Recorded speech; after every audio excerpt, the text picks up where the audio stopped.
Hello my beautiful souls.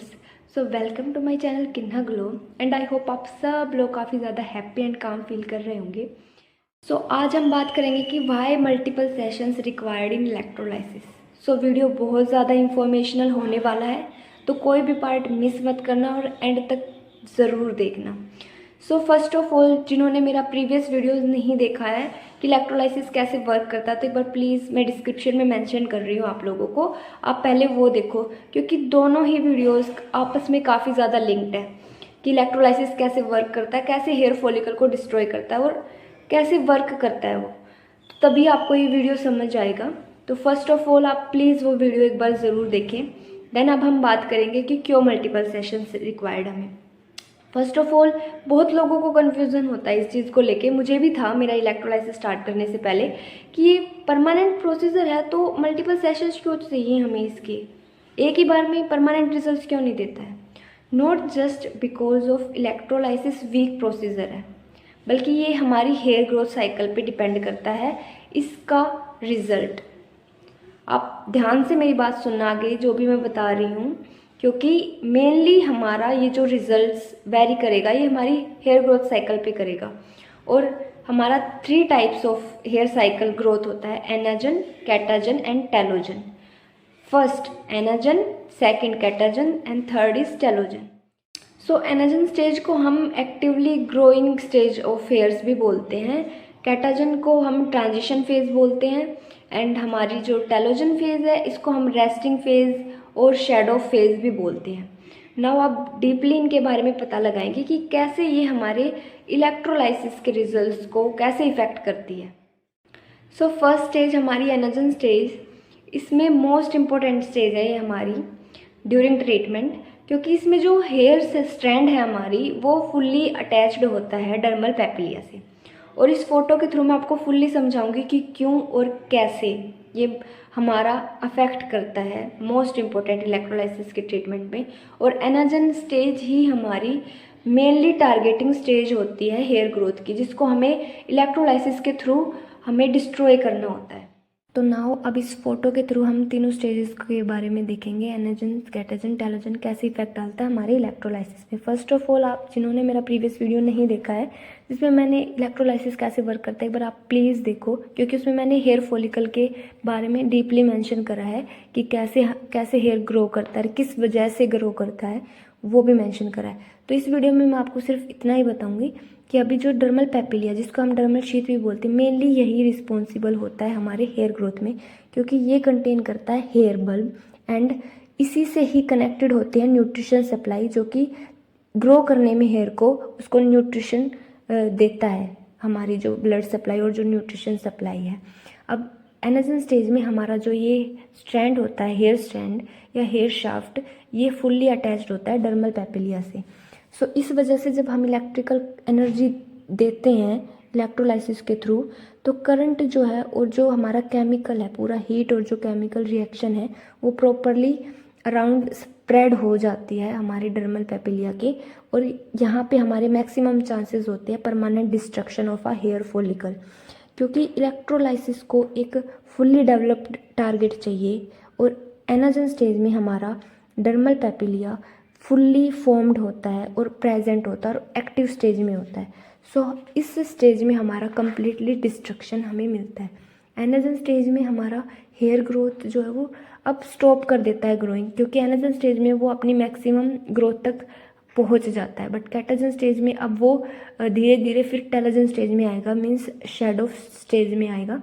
तो catagen में ये जो हेयर स्ट्रैंड है हमारा, ये डर्मल पैपिलिया से डिटैच्ड होना स्टार्ट कर देता है, ब्लड सप्लाई श्रिंक करना स्टार्ट कर देती है और जो हमारे फॉलिकल स्ट्रक्चर है वो भी श्रिंक करना स्टार्ट कर देते हैं। अब मेनली लॉजिकली ये है कि जब हमारा डर्मल पैपिलिया ही श्रिंक होना स्टार्ट कर देगा और डिस्कनेक्टेड होने लगेगा हेयर स्ट्रैंड से, तो जो इलेक्ट्रिकल एनर्जी हम दे रहे हैं इलेक्ट्रोलाइसिस के थ्रू वो उसको फुल्ली डिस्ट्रॉय नहीं कर पाता है और चांसेस है कि वो आगे रीजनरेट करे। इसीलिए कैटाजन स्टेज जो है वो लेस आइडियल होती है हमारे इलेक्ट्रोलाइसिस ट्रीटमेंट के। और इन टेलोजन स्टेज में ये तो बिल्कुल भी आइडियल नहीं है हमारे इलेक्ट्रोलाइसिस ट्रीटमेंट में, क्योंकि हेयर जो है वो बिल्कुल ही ग्रो करना स्टॉप कर देता है। वो शेड ऑफ स्टेज में होता है, अपनी ब्लड सप्लाई भी इनएक्टिव होती है, और जो हमारा डर्मल पेपिलिया है और जो हेयर ब्लोब है वो डिटैच हो जाते हैं बिल्कुल ही हमारे हेयर स्टैंड से। सो मेनली इलेक्ट्रोलाइसिस का काम है कि उस पर्टिकुलर डर्मल पेपिलिया को डिस्ट्रॉय करना, जो कि हमारे रिस्पॉन्सिबल होती है हेयर ग्रोथ में। तो ये फुल्ली हमें सिर्फ एनर्जन स्टेज में ही मिलता है, और बार बार सेशन इसीलिए ही लेना पड़ता है हमें कि हम इस पर्टिकुलर एनर्जन स्टेज को ही कैप्चर कर पाएँ। मीन्स अब इस वीक तो वो एनर्जन स्टेज में नहीं है, but after 2 weeks may be this hair वो हेयर हमारा एनर्जन स्टेज में आए और उसको हम इलेक्ट्रोलाइसिस के थ्रू कैप्चर कर ले और उसको कम्प्लीटली डिस्ट्रॉय कर दे। इसीलिए हमारे मल्टीपल सेशंस लगते हैं सिर्फ और सिर्फ एनर्जन स्टेज को कैप्चर करने के लिए, क्योंकि एक बार में सभी हेयर्स एनर्जन स्टेज में नहीं होते। वो मैं आगे आपको वीडियो में मेंशन करूँगी, एंड आपको एनर्जन स्टेज और कैटाजन स्टेज में भी आगे बता रही हूँ, तो प्लीज़ वीडियो को एंड तक ज़रूर देखें। सो इन सिंपल वर्ड्स, इलेक्ट्रोलाइसिस को एक fully developed and presented target चाहिए होता है, जो कि हमारा डर्मल पेपिलिया और हमारा मैट्रिक्स सेल होता है। अगर ये फुल्ली डेवलप्ड उसको मिलता है तभी वो उसको कम्प्लीटली डिस्ट्रक्शन कर पाता है उस हेयर फॉलिकल का, और परमानेंट रिजल्ट्स हमें देता है। सो एनर्जन स्टेज हमारी मोस्ट इम्पोर्टेंट है परमानेंट रिजल्ट्स के लिए, but at the same time हमारे सभी हेयर फॉलिकल स्टेज में नहीं मिलते, हमें अलग अलग स्टेजेस में होते हैं हमारे हेयर्स। कुछ हेयर फॉलिकल हमारे एनाजन में होते हैं, कुछ कैटाजन में होता है, कुछ टेलोजन में होता है। नाउ हम बात करेंगे catagen stage. It is the second stage and transition phase of hair follicle. इसमें कैसे हमारा जो हेयर फॉलिकल है वो पार्शली थोड़ा सा हमारा डिटैच्ड होने लगता है हमारा डर्मल पेपिलिया से, और जो हमारी ब्लड सप्लाई है हेयर फॉलिकल को भी श्रिंक होना स्टार्ट कर देती है।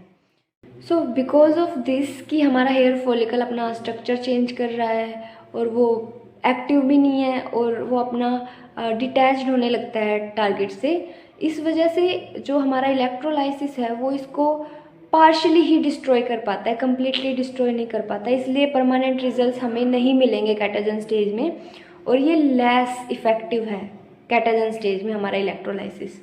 नाउ अब हम बात करेंगे टेलोजन स्टेज की, जिसको हम शेडिंग ऑफ भी बोलते हैं। मीन्स इस स्टेज में हमारा जो हेयर फॉलिकल है वो बस शेड ऑफ होने पे होता है। उस स्टेज पे होता है कि अब उसका शेड ऑफ होगा। अब देखो, आप एक नेचुरल सी चीज़ है, हमारा हेयर परमानेंटली तो एक ही हेयर तो नहीं रहता ना, मीन्स वो हमेशा हमारी स्किन पे तो नहीं रहता, वो शेडो भी होता है, देन न्यू हेयर हमारा ग्रो करता है।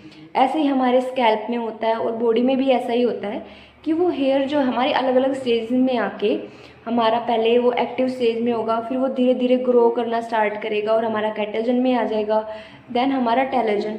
मीन्स जब वो शेडिंग ऑफ होने पे आता है, मतलब अब वो हमारी बॉडी से डिटैच्ड होने वाला है, उसको ही हम शेड ऑफ फेज बोलते हैं। और ये हर किसी इंसान में, ह्यूमन बीइंग में, हर किसी में होता है कि हेयर फॉलिकल में ये मेनली 3 स्टेजेस होती ही होती है। सो जैसा कि आपने टेलोजन स्टेज को देखा, तो इसको देखने के बाद आपको समझ आया होगा कि इसमें तो बिल्कुल ही डिटैच्ड होता है हमारा टारगेट हेयर फॉलिकल से, और इसमें बिल्कुल भी इलेक्ट्रोलाइसिस वर्क नहीं करता। मान लो अभी आपका कोई पर्टिकुलर हेयर जिसका इलेक्ट्रोलाइसिस हो रहा है वो अभी टेलोजन स्टेज में है, उस पर वो बिल्कुल वर्क नहीं करेगा, और वो पर्टिकुलर हेयर इतनी क्षमता रखता है कि वो रीग्रो करे। इन कैटाजन और टेलोजन हेयर ग्रोथ में इतना कैपेसिटी होता है कि वो रीजनरेट करेगा ही करेगा। मोस्ट इफ़ेक्टिवली हमारा इलेक्ट्रोलाइसिस एनर्जन स्टेज में ही वर्क करता है और 100% रिजल्ट हमें देता है। सो इन तीनों स्टेजेस को देखने के बाद आपको काफ़ी अच्छे से क्लियर समझ आया होगा कि क्यों हमारी एनर्जन स्टेज इम्पोर्टेंट होती है as compare to catagen and telogen. So आपको एक बात बता देती हूँ, एट ए पर्टिकुलर टाइम हमारा जो हेयर ग्रोथ है वो सिर्फ 20 to 40% ही एनर्जन स्टेज में होता है। रेस्ट ऑफ हमारा या तो टेलोजन स्टेज में होता है या हमारी कैटाजन स्टेज में होता है। एक मतलब हमारे सेम टाइम पे सभी हेयर ग्रोथ कैटाजन में नहीं होते, अलग अलग स्टेजेस में होते हैं। सो उसको कैप्चर करने के लिए ही इलेक्ट्रोलाइसिस के मल्टीपल सेशंस हमें लेने पड़ते हैं। अभी मान लो आपके हेयर्स जो है फेस पे वो 100 है, तो आपके ओनली 20 हेयर्स ही आपके एनाजन स्टेज में होंगे और रेस्टिंग जो भी हमारा कैटाजन या फिर टेलोजन स्टेज में होंगे। तो इन्हीं स्टेजेस को कैप्चर करने के लिए हम मल्टीपल सेशंस लेते हैं। इसीलिए हमारे एक सेशन से दूसरे सेशन के बीच हमारे 2 वीक्स या 3 वीक्स का गैप रखते हैं, ताकि हम उस पर्टिकुलर एनाजन स्टेज को ही कैप्चर कर पाए ड्यूरिंग इलेक्ट्रोलाइसिस। मान लो अभी तो वो टेलोजन में है, बट जब हम नेक्स्ट टाइम आएंगे तब वो हमारा कैटाजन या फिर एनाजन स्टेज में हमें वो पर्टिकुलर हेयर ग्रोथ मिलेगा। मेनली जो क्लिनिक्स होते हैं वो आपको या तो 15 डेज़ या 20 डेज़ का ही गैप रखते हैं एक से दूसरे सेशन के बीच। मेरा क्लिनिक वो 15 डेज़ का गैप रखता है। रिजल्ट्स अगर आपको परमानेंट चाहिए ना, तो आपको कंसिस्टेंसी रखनी होगी सेशंस के बीच में।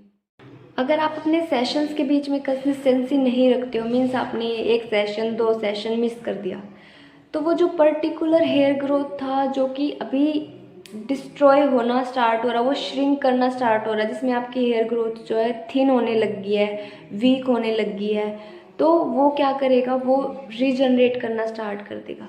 वो अपने उसी इनिशियल स्टेज में आना स्टार्ट कर देगा जैसे वो पहले था। आपकी फिर से ग्रोथ साइकिलिंग स्टार्ट हो जाएगी और आपके रिजल्ट्स को डिले करेगा। इसलिए कंसिस्टेंसी बहुत मैटर करती है इलेक्ट्रोलाइसिस में।